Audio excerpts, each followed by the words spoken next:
नहीं नहीं ठीक है, पर्याप्त।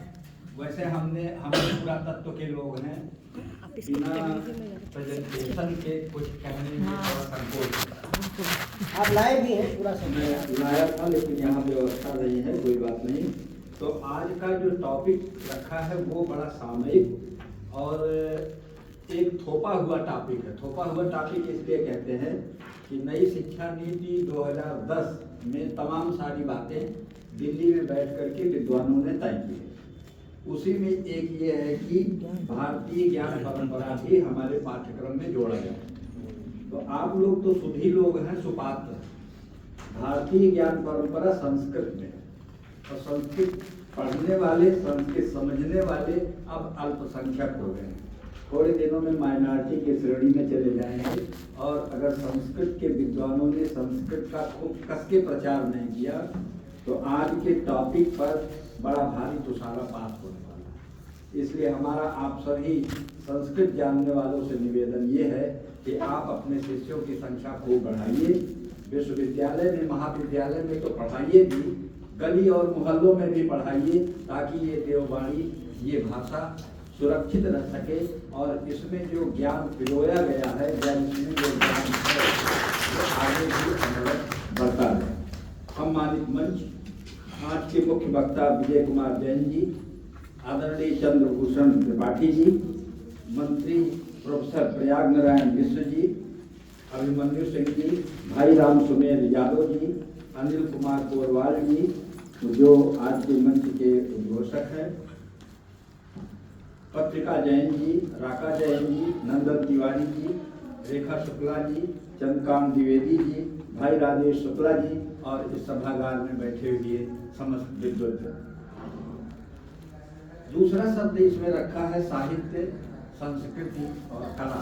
इस पर तो अगर 6 महीने का व्याख्यान किया जाए तो शायद पूरी भारतीय ज्ञान परंपरा निकल के आएगी। एक आखिरी शब्द है कला। उस पर हम कुछ थोड़ा बहुत बोलने की हिम्मत किए थे। तो पहला सवाल तो ये है कि कला कहते किसको है? आजकल आप लोग विश्वविद्यालय में पढ़ते होंगे, नाना प्रकार के संकाय हैं, उसमें एक कला संकाय है। कोई नाचता हुआ तो नहीं मिलता उस संकाय में।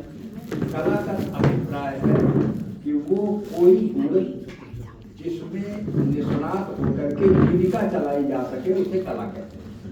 और सबसे पहले वात्स्यायन ने जो गुप्त काल में पैदा हुआ था, उसने एक ग्रंथ लिखा जिसका नाम है कामसूत्र। उसमें एक चैप्टर पूरा इसी पे लिखा जिसमें 64 कलाओं का विस्तृत वर्णन किया। हालाबौद्ध ग्रंथ दीर्घ निकाय में उसकी संख्या 106 हो गई। तो वो कला, वात्स्यायन को फिर कला में लिखने की क्या जरूरत पड़ गई? तो एक शाश्वत संबंध है स्त्री और पुरुष का। कभी 2-4 साल बहुत अच्छा रहता है, कभी 2-4 साल कभी झगड़े में बदल जाता है, छोटा छोटी हो जाती है, मुकदमेबाजी हो जाती है। तो उसके मन में ये आया कि दाम्पत्य जीवन में माधुर्य कैसे बिखेरा जाए। इसके लिए उसने 64 कलाओं का वर्णन किया कि अगर पुरुष अच्छा खाना बनाने लगे, स्त्री अच्छा पेय बनाने लगे, बढ़िया कताई बुनाई करने लगे, बढ़िया बालों की सज्जा करने लगे, कम से कम बढ़िया बिस्तर लगाने लगे। आजकल MBBS और पढ़े हुए तमाम डॉक्टर्स को देख लीजिए तो घर में चादर ठीक से नहीं बिछा पाते। कितना भी बढ़िया चादर ले आइए, गद्दा लाइए, बेड ले आइए, चिमुड़ा हुआ चादर बिछा मिल जाए तो सोने वाले की आधी नींद थोड़ी कम हो जाती। तो घरेलू छोटी छोटी बातों को लेकर के वात्स्यायन ने बड़े विस्तार से इसका वर्णन किया।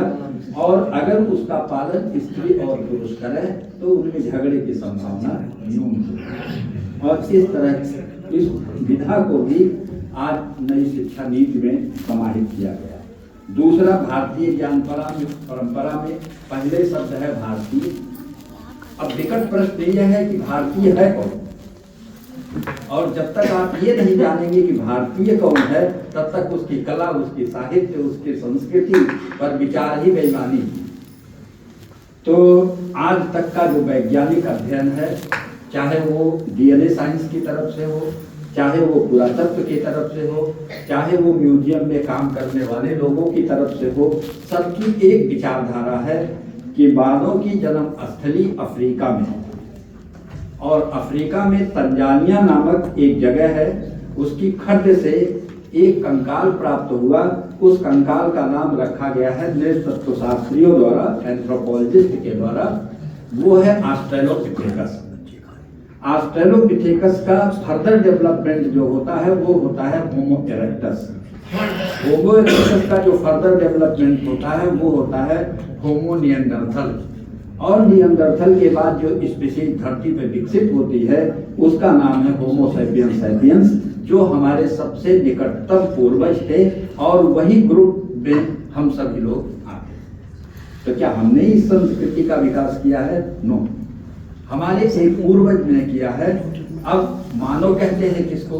दूसरा सवाल ये है, तो tool maker is the man, जो औजार बना ले। बोल तो सब लेते, जानवर भी बोल लेता है, चल सब लेते हैं, तो सब लेते हैं, सबके पास छोटा बहुत दिमाग है, केचुआ के पास भी दिमाग होता है। तो केवल एक परिभाषा मानव की है कि जो tool maker is the man, जो उपकरण बना ले। हमारा पूर्वज बानर है, लोग कहते हैं कि हम बानर की औलाद है, तो बानर नहीं है, एप। लेकिन एप में पहली बार उपकरण के प्रयोग करने की क्षमता आई, बनाने की क्षमता नहीं। तो उस श्रेणी में होमो इरेक्टस अफ्रीका से निकल करके यूरोपियन कंट्री में चला गया, वो रूस होता हुआ चाइना आया, लेकिन अफ्रीका से जो आबादी भारत की तरफ आई उसका नाम है निएंडरथल। और निएंडरथल का काल है 1,30,000 बरस से लेकर के 35-40 हजार बरस पहले। ये प्रथम मानव है जो भारत में पदार्पण करता है और कुछ दिनों तक या लंबे समय तक इस देश में रहता है। उसी ने यहाँ पे निम्न पूर्व पाषाण काल, मध्य पूर्व पाषाण काल, उच्च पूर्व पाषाण काल, मध्य पाषाण काल और नव पाषाण काल की संस्कृतियों का विकास किया।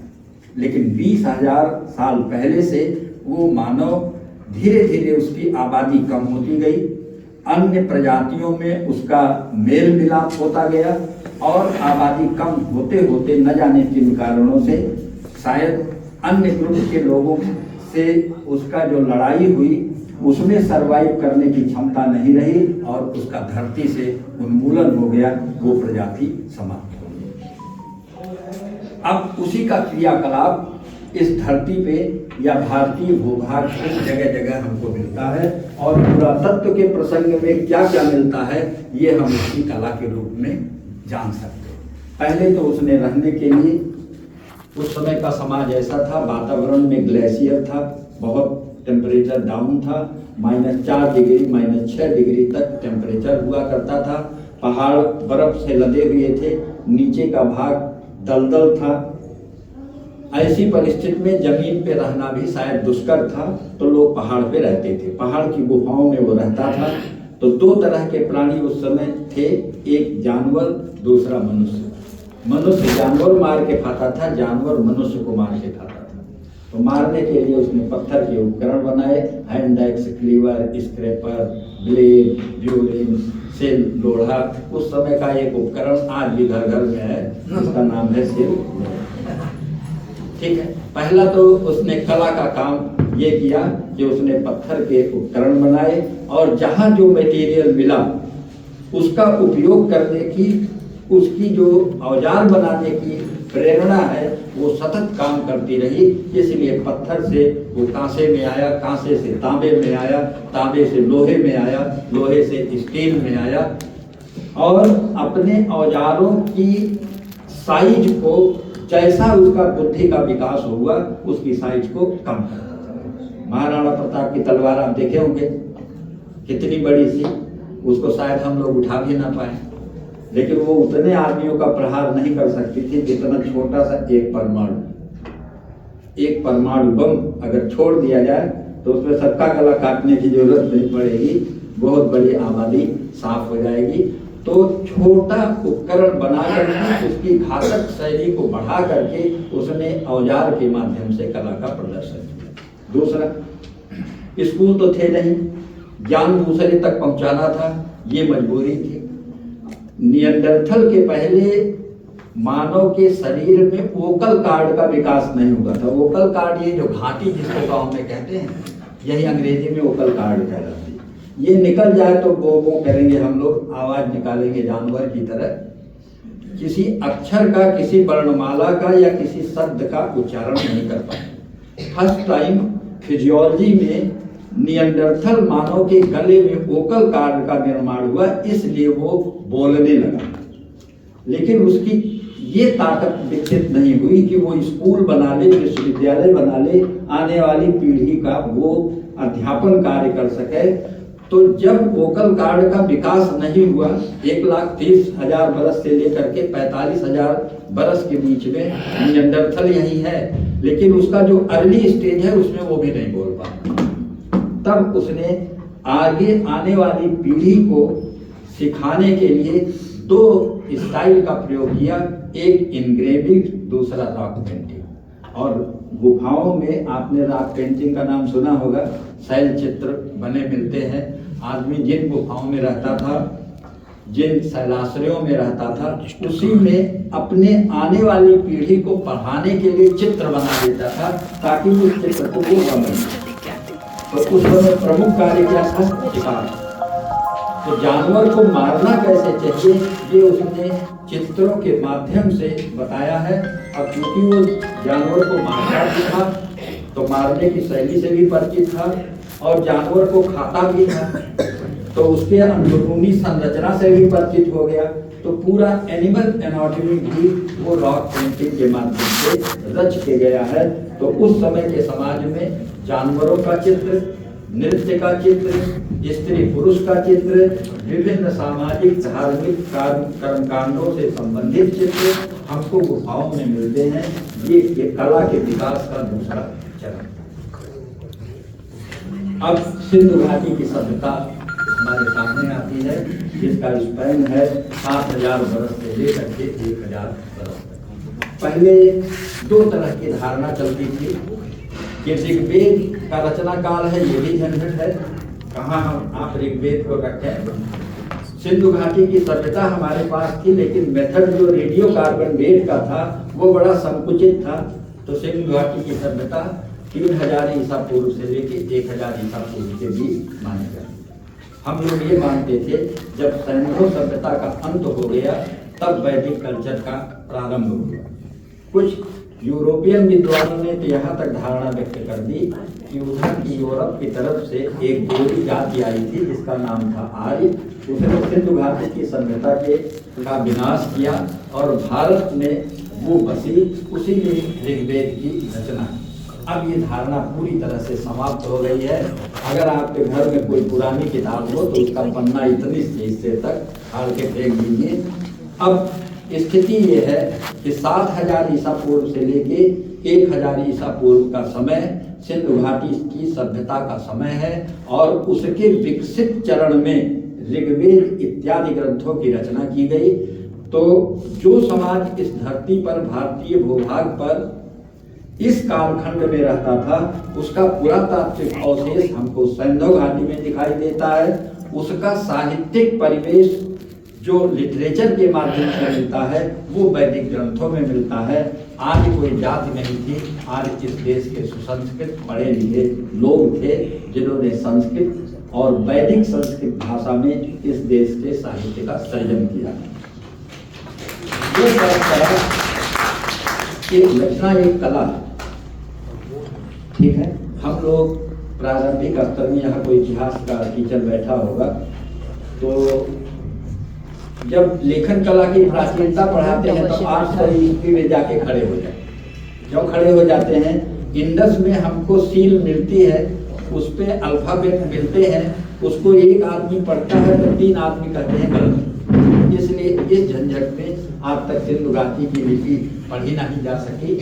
दूसरी मतलब बाधा ये है कि इंडस पीरियड का कोई लंबा अभिलेख नहीं मिला, इसलिए सिंधु घाटी की सभ्यता की वर्णमाला का निर्माण नहीं किया जा सका। और जब तक वर्णमाला का पूरा निर्माण नहीं होगा तब तक सब कुछ पढ़ा नहीं जाएगा।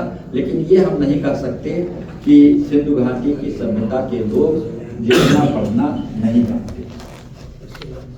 तो एक कंफ्यूजन पुरातात्विक साइड से इस तरह का है कि इस पीरियड का आदमी लिखना नहीं जानता, और अगर वही आदमी वेदों का रचनाकार है तो बिना लिखे जाने वो वेद कैसे लिख दिया?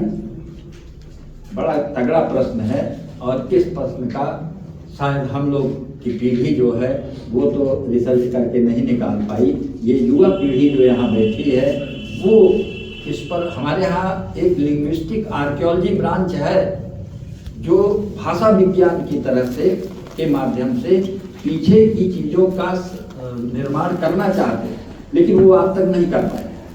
तो ये भावी पीढ़ी जो हमारी आने वाली पीढ़ी है उसके कंधों पर ये बोझ हम लोग डालना चाहते हैं कि वो ये सुनिश्चित करें कि संस्कृत भाषा का उदय इस धरती पर कब हुआ, उस समय की लिपि क्या थी और उसका प्रमाण खोजने की वो कोशिश करें। शायद वो प्रमाण इसलिए नहीं मिलता कि हम लोग राइटिंग मटेरियल में ताड़पत्र, भोजपत्र इनका इस्तेमाल करते थे जो समय के साथ सर्वाइव नहीं कर पाते। ये तो अशोक नाम का एक राजा हुआ जिसने बौद्ध धर्म को अपनाने की चेष्टा की और भगवान बुद्ध के उपदेशों को और अपनी स्टेट पॉलिसी को पत्थर पे लिखवाना शुरू किया। और क्यों लिखवाया? वो अपने एक अभिलेख में लिखता, चिल ठेतिका हो, मैं ये अभिलेख पत्थर पर इसलिए लिखवा रहा हूँ कि ये चिरस्थायी बन जाए। इसीलिए उसके अभिलेख आज भी 3rd सेंचुरी BC में लिखा हुआ अभिलेख आज के जमाने में भी हमको मिलता है।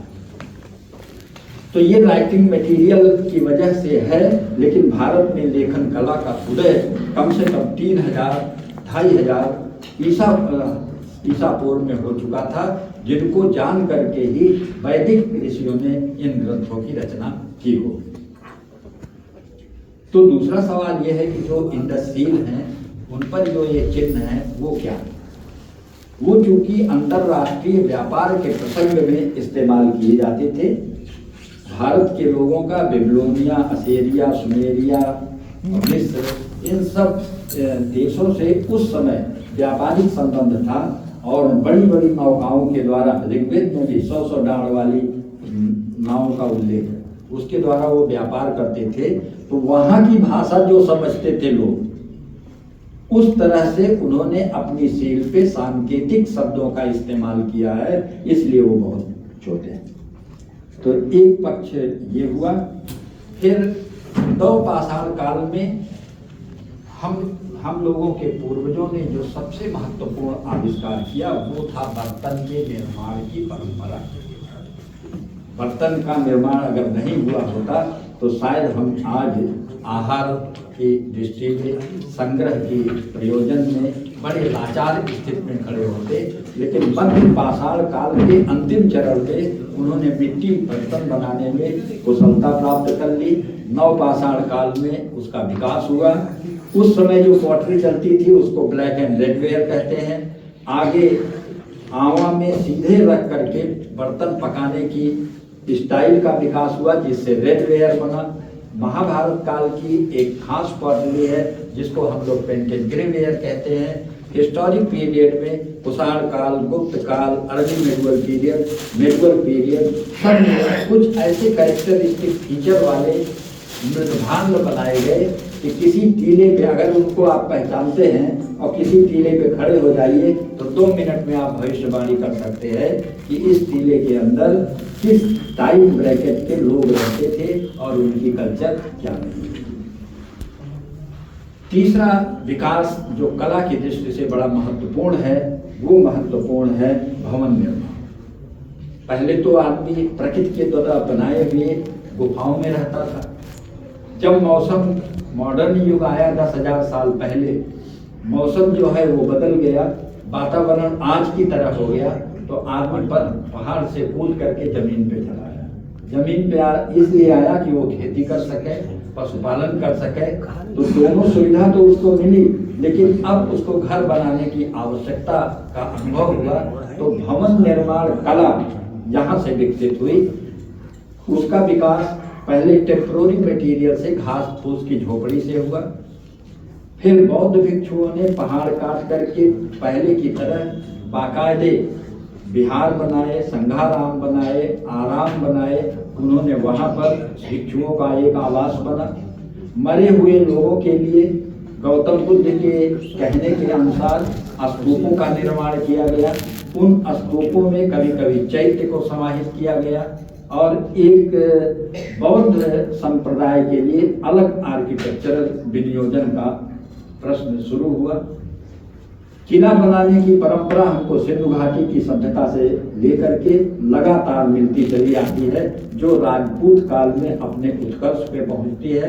और राजपूती दुर्ग में और पुराने दुर्ग में केवल अंतर ये था कि पहले स्थल और जल दुर्ग बनाए जाते थे, उन्होंने बाद में उसको गिरि दुर्ग बनाने के रूप में ट्रांसफर कर दिया। ऋग्वेद आप लोग पढ़ते हैं, उसके 10वें मंडल में तमाम दार्शनिक प्रश्न उठाए गए हैं, उसी को लेकर के उपनिषदों का लेखन हुआ और आत्मा, परमात्मा, कर्म, कर्म फल, जन्म, पुनर्जन्म, ये तमाम सिद्धांत सद दर्शन के माध्यम से आप जानते हैं। तो सद दर्शन है वो तो ठीक है, लेकिन आज तक किसी के पास इस प्रश्न का समाधान क्यों नहीं है कि मरने के बाद जीव हो, प्राण हो, आत्मा हो, किसी भी सत्य के रूप में आप संबोधित कर लीजिए, उसकी क्या गति होती है। और ये विवाद आज 10,000 साल पहले से चल रहा है। इजिप्ट में तो एक विश्वास था कि मनुष्य के अंदर का नाम की एक चिड़िया रहती है, सोते में निकल जाती है और कभी लौट सकती है। तो जब लौट सकेगी, साधारण आदमी की होगी कोई बात नहीं, लेकिन राजा की चिड़िया उड़ गई लौट आई तो उसको उसका सेनापति मिलना चाहिए, उसकी पत्नी मिलनी चाहिए, उसके नौकर चाकर मिलने चाहिए। इसीलिए इस तरह की चिड़िया उड़े हुए सब शरीर के साथ बड़ी बड़ी कब्रें बनाई जाती थी, जिसमें सैनिक, घुड़सवार, पत्नियां, परिवार के लोग, मंत्री इत्यादि सबको कुछ दादू जैसा पिला करके मस्त करके मिट्टी में पाट दिया और उनके ऊपर बड़े बड़े पिरामिड, जिगुरत, ये सब बना दिए जाते थे। आज भी तमाम आप लखनऊ म्यूजियम में चले जाइए, इस तरह की मम्मी देखने को आपको मिलेगी। तो उस तरह का बहुत भारी काम तो हम लोगों ने नहीं किया भारत, लेकिन ये धारणा को मान करके कि अग्नि एक तत्व है और वो देवताओं का मुख है, अग्नि में जो चीज समर्पित की जाएगी वो सीधे देवता को प्राप्त हो जाएगी। हम लोगों ने मरी हुई माटी को चिता में जला डाला ताकि उसका प्राण परमात्मा के पास, लेकिन कब्र बनाने की भी एक परंपरा अपने देश में थी। आनंद ने जब गौतम बुद्ध से पूछा कि आपके मरने के बाद आपका क्या किया जाए, तो उन्होंने जवाब दिया आनंद से कि जैसे वैदिक काल में चौराहों पे धूप बनाए जाते थे, मेरे मरने के बाद आनंद मेरे शरीर के ऊपर भी धूप बनाए जाते। बिहार में एक जगह है जहाँ मिट्टी का स्तूप बना हुआ नमूना मिलता है, सांची चले जाइए, वहाँ बड़ा भारी स्तूप मिलता है। तो वो स्तूप भी एक दार्शनिक परंपरा पर बनाया गया है, बाहर बाहर परिक्रमा पर, उसके अंदर स्तूपिका का प्रदर्शन जो है वो अंतरिक्ष के रूप में, उसके ऊपर घट और घट के ऊपर महाघट जिसमें स्वर्ग लोक की कल्पना की गई है, और घट और अर्धवृत्त के बीच में 14 छल्ले लगाए जाते हैं जिनकी कल्पना 14 भुवन के रूप में की जाती है। और ये माना जाता है अगर उसमें गौतम बुद्ध का शरीर रख दिया गया तो वो 14वें अंतरिक्ष में 14वें भुवन में विराजमान हो गए। इस फिलॉसफी के साथ धरती पे बौद्ध लोगों ने इसका स्तूपों का निर्माण करना प्रारंभ किया। अपने देश में देवताओं की पूजा तो बहुत समय से है। अगर आप ऋग्वेद पढ़ें तो उसमें एक ऋषि अपने चेला के ऊपर गुस्सा करता है और गुस्सा करते हुए कहता है का इमम ममेंद्रम क्रीड़ाति तस्वीर धेनु भी। कौन ऐसा दुष्ट आदमी है जो मेरे इंद्र को 10 गाय दे के खरीद लेना चाहता है। तो इंद्र तो थे नहीं बॉडी रूप में, तो लगता है कि इंद्र की कोई प्रतिमा थी, उस गुरु जी के आश्रम में थी। चेला पैसे का भूखा था और चाहता था कि चुप्पे से इंद्र की उस प्रतिमा को 10 गाय में बेच दिया। तब तक गुरु जी आ गए और गुस्सा हो गए। तो प्रतिमा बनाने की जो कला है इसका भी संकेत हमको एक वैदिक काल से मिलता है। कदाचित उस समय लकड़ी की प्रतिमाएं बनाई जाती थी और कुषाण काल में आते आते, मौर्य काल में आते आते मिट्टी के और पत्थर के भी प्रतिमाएं बनाई जाने लगी, जो कला निरंतर मौर्य काल में प्रारंभ होकर के, या कहिए सिंधु घाटी की सभ्यता में प्रारंभ होकर के आज तक सतत चलती चली आ रही है। ये है मूर्ति कला। अब जब आपने देवताओं की कल्पना कर ली, चाहे वो 33,000 हो, चाहे वो 33 प्रकार के हो, 33 कोटि का उल्लेख है। जब देवताओं की कल्पना आप कर ली तो देवताओं का अधिष्ठान बनाना होगा, जिनको हम कहते हैं मंदिर। भारत में ये कला मंदिर वास्तुकला के नाम से जानी जाती है। इसका प्रारंभ होता है मौर्य काल से। पहले अपसाइडल टेम्पल बनते थे, फिर सभा मंडप और गर्भगृह वाले मंदिर बनने लगे। भारत में 3 प्रकार के मंदिर मिलते हैं। उत्तर भारत में नागर शैली के मंदिर, मध्य भारत में बेसर शैली के मंदिर और दक्षिण भारत में ग्रामीण शैली के मंदिर। हमको लगता है बहुत ज्यादा टाइम तो नहीं लेना, 2-3 मिनट में। अच्छा, लेकिन अरे ज्ञान तो बहुत बढ़ा, बहुत सीमा तो बढ़ाइए ज्ञान। अपने यहाँ ये कला बोलने के लिए, तो देहात में, गांव में एक कहावत चलती है, कोस कोस पे पानी बदले 5 कोस पे पानी। ठीक है, हम लोग अवधि भी बोलते हैं। अब फैजाबाद के पास जैसे जाइए अवधि हो जाएगा, इधर की तरफ जाइए भाषा बदल जाएगी, देवरिया में चले जाइए भोजपुरी हो जाएगा। तो मतलब लोगों में बोलने की शक्ति और बोलने की शैली में बड़ा भारी अंतर मिलता है। अब व्यक्ति तो वही है, सबकी क्रैनियल कैपेसिटी एक तरह की है, तो ये नाना प्रकार की बोलियां कहाँ से आ गई। और इतना बोली में विविधता तो शायद किसी देश में मिलता जितना भारत में।